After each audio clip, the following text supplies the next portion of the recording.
Please like and subscribe. Recently, a new category of villain entered the Star Wars galaxy. It didn't feature dark side adepts, four-armed cyborgs, giant slugs, or murderous droids. No, the latest brand of wrongdoers eclipsed its predecessors in dominance and prevalence. Its members could operate anonymously, predict the future, and rule worlds. They embodied the expression, "evil never sleeps." I'll expose these malefactors next.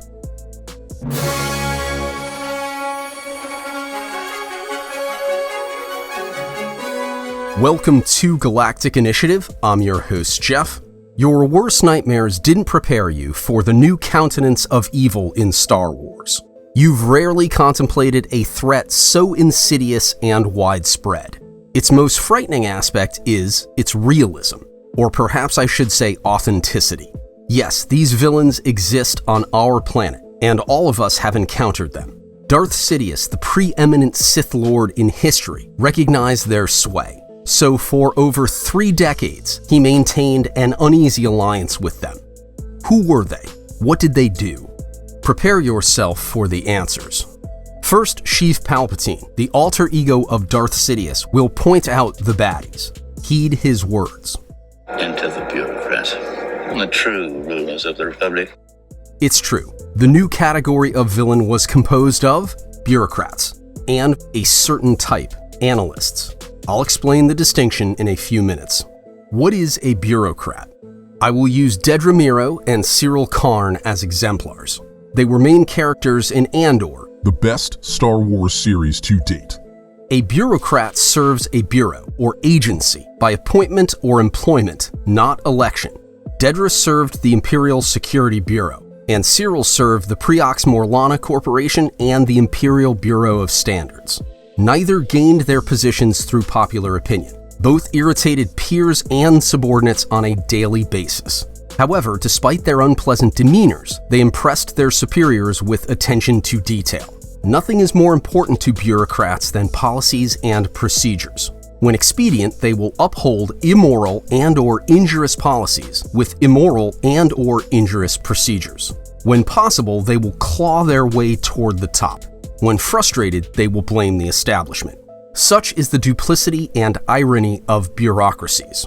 Bureaucrats resent the hierarchy while they simultaneously strive for recognition and advancement within it.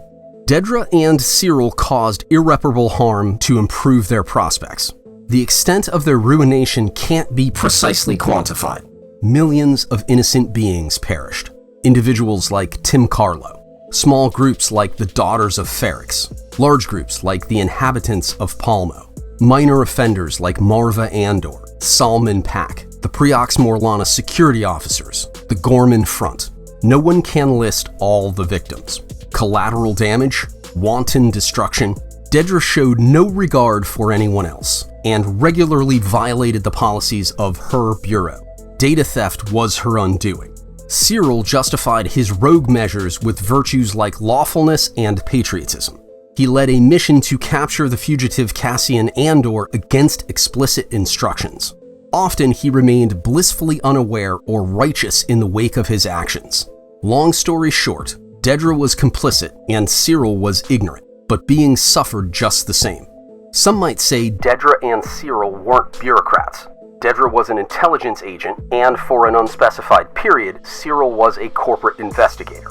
My reply: duties, not titles, defined their roles. At the ISB, Dedra reviewed and submitted reports and attended meetings. She rarely left the Bureau's headquarters on Coruscant. Her title, supervisor, referred to information. In the field, she was useless, as evidenced by her mistakes on Ferrix, subordination on Gorman, and failure with Luthen Rail. At the Imperial Bureau of Standards, abbreviation IBS, Cyril was a clerk, or record keeper, with tedious and repetitive tasks. At Preox Morlana, he managed an office and reviewed and submitted reports. I sense a theme. He wasn't a detective as evidenced by his inexperience and ineptitude on Ferrix. Countless thousands of bureaucrats served the Republic, Empire, and New Republic without questioning their administration's goals, policies, and procedures. A high number, conceivably a preponderance, outlasted two of those governments, which revealed their adaptable loyalties. In the following clip, Saw Gerrera represents the citizens and Jyn Erso represents the bureaucrats. You can stand to see the Imperial flag reign across the galaxy. It's not a problem if you don't look up. Unlike the rest, bureaucrats can perform mental gymnastics to divorce themselves from their responsibilities. Obviously, one should be judged evil for willingness in the service of evil. Ergo, Dedra was a villain. Should one be judged evil for naivete in the service of evil? In my commentary on Andor Season 2, Episodes 7, 8, and 9, I asked, was Syril a villain? Must a villain be self-aware? Syril was an antagonist. The system that he perpetuated and expanded was evil. Without wicked intent, does trust and/or labor in an evil system constitute evil? These inquiries about Star Wars parallel inquiries about governments in Central and Eastern Europe during the early to mid-20th century. Should a line be drawn between complicity and incomprehension? Share your thoughts with a comment. From an American perspective, bureaucrats are second only to tyrants on the most detestable list. Yet the federal government has grown and grown. Bureau after bureau, policy after policy, administration after administration, legislature after legislature. Until now, we shall see. What did the bureaucrats do? In the Empire's ministries, Dedra and Syril were physically unremarkable. They hid in plain sight as they traveled to and from their government offices with hordes of other bureaucrats. Only their colleagues knew their functions, and only their bosses knew their work. At times, they concealed their clandestine efforts, which, amid myriad cubicles, offices, and conference rooms that hosted innumerous meetings, reports, and performance reviews, wasn't difficult. The Empire's enormous bureaucracy afforded a lack of supervision, so ambitious individuals like Dedra and Syril were somewhat freed from transparency and accountability. The nameless, faceless, and pitiless nature of the bureaucracy shielded its members from day-to-day scrutiny. But when Dedra and Syril attracted official notice, the system quickly traced, identified, and sacrificed them for the herd's sake. Data facilitated their rise and fall. As analysts, they scoured an almost limitless sea of information, and they distinguished themselves by finding anomalies and patterns. Dedra connected seemingly unrelated occurrences in different parts of the galaxy. Then she began to anticipate her quarry's moves. Data analysis resembles fortune-telling for the uninitiated, and to reach an elite level, it demands skill. In fields like actuarial accounting, forecasts depend on data. Analysts' predictions reflect the volume and accuracy of their facts and experience. In capable hands, a reliable data stream is the equivalent of a crystal ball to see the future. Consider the proliferation of data analysts in major corporations over the past 30 years to understand the incredible value of this domain. Still, data has its limits. Capricious or illogical factors like emotions lead to surprises. On Coruscant, Syril used fuel purity reports to earn a promotion. He found suspicious activity after he studied bland documentation for days, weeks, and months.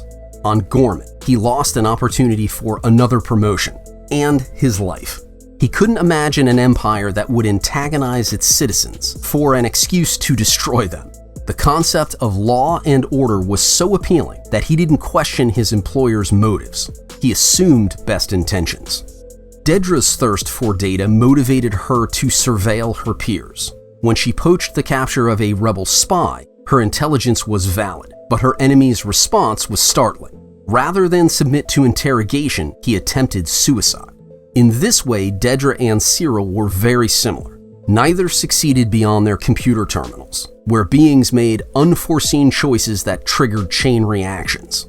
They were excellent analysts, but they were awkward, rude, and inflexible operatives. Bureaucrats governed the existence of billions with policies, decrees, and other imperatives.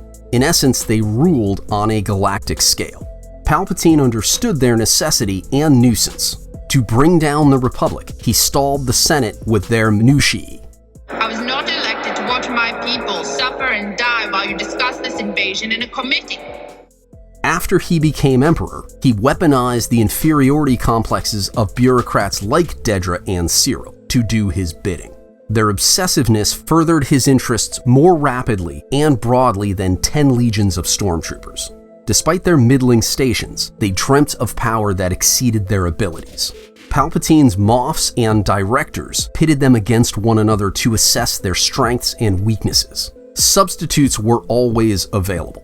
When Dedra and Cyril disappeared, 2 hungry analysts replaced them. Thus, evil never slept.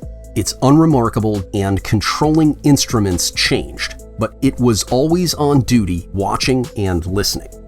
Star Wars' newest evildoers were frightening and realistic. We understand their skills, ambitions, insecurities, and problems. They were bureaucrats, anonymous officials at computer terminals. Through data analysis, they hunted rebels to advance their careers, but they pondered neither the reasons for rebellion nor the credibility of Imperium. Policies and procedures were their weapons, and the entire galaxy was under their jurisdiction. At their scariest, they knew what was to come, and there were thousands of them. I had uncovered a cabal of corrupt purchasing agents who were stealing Imperial supplies in 4 sectors. There's a future here for those who dare. Thank you for watching. If you enjoyed this video, please like, comment, and subscribe. I need your help, son. Check out Galactic Initiative for all things Star Wars.